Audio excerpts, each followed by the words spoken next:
thank you very much. It's an honor to have you at Mar-A-Lago, my $18 million house on the ocean and the bay. We're getting along very well with the speaker, and I get along very well with Marjorie.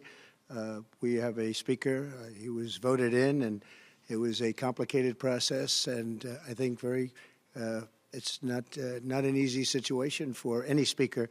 I think he's doing a very good job. He's doing about as good as you're going to do, and I'm sure that Marjorie understands that. She's a very good friend of mine, and I know she has a lot of respect for the speaker. Because we don't need it any longer, because we broke Roe v. Wade, and we did something that nobody thought was possible.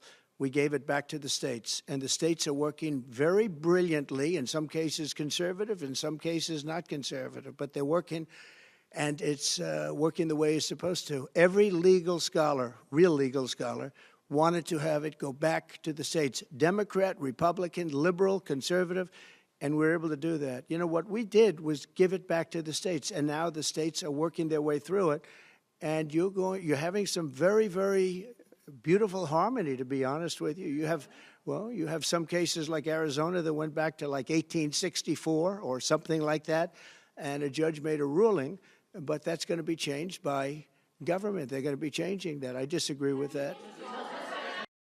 Well, I'm not a big fan of FISA. I looked at it, and I studied it, and I know it probably better than anybody. You know, they spied on my campaign. You do know that, right?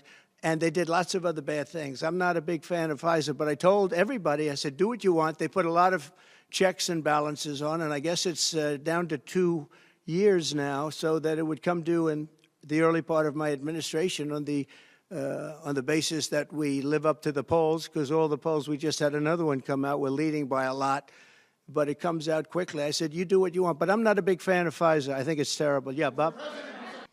You plan to testify in your trial in New York? Yeah, I would testify, absolutely. It's a scam. It's a scam. That's not a trial. That's not a trial. That's a scam. If you read Jonathan Turley, if you read Andy McCarthy, if you read the legal, they said there's not even a case there. You know, jury selection is largely luck. It depends who you get. It's very unfair that I'm having a trial there. It's very unfair that we have this judge who hates Trump and has tremendous conflict, as you know, tremendous conflict. Nobody can believe that this judge isn't recusing himself. The conflict is at a level that nobody's ever seen before. So I have that, and I have venue. We have all these things that we've asked for. They don't give us anything. It's a witch hunt that takes place in New York, and that is taking place, and it's very bad for New York, and it's very bad for the judicial system in New York.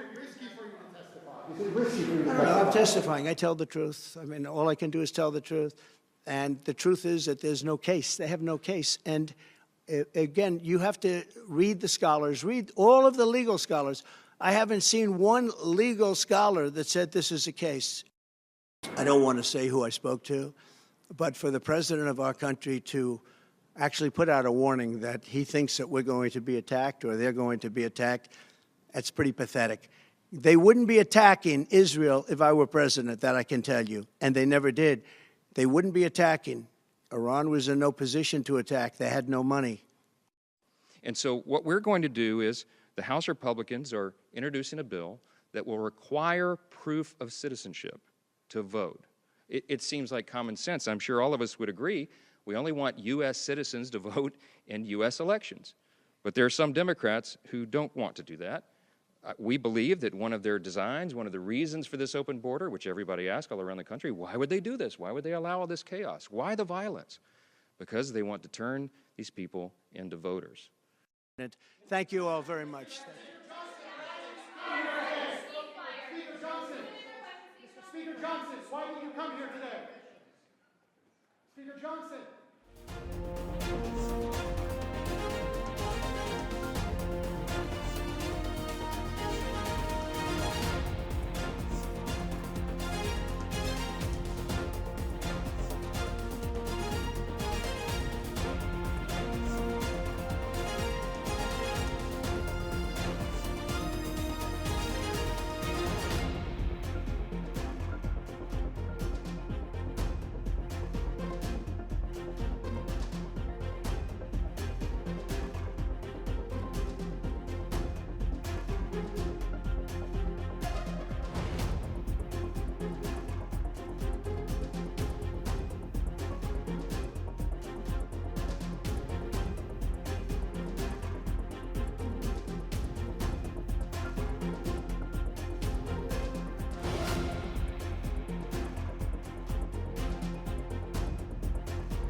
you very much, everybody.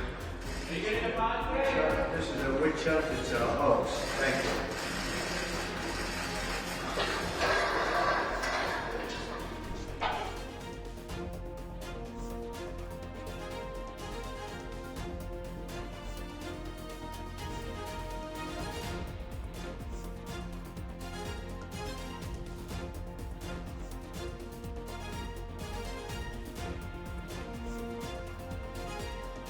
That's what. I just wondered if we could get some of the cars coming. Yeah, yeah.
Biden has no idea what the hell he's doing. He's the worst president in the history of our country.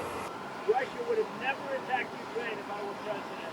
The inflation is out of control, and now it's out of control again. People have wanted to end Roe v. Wade to get it back to the states.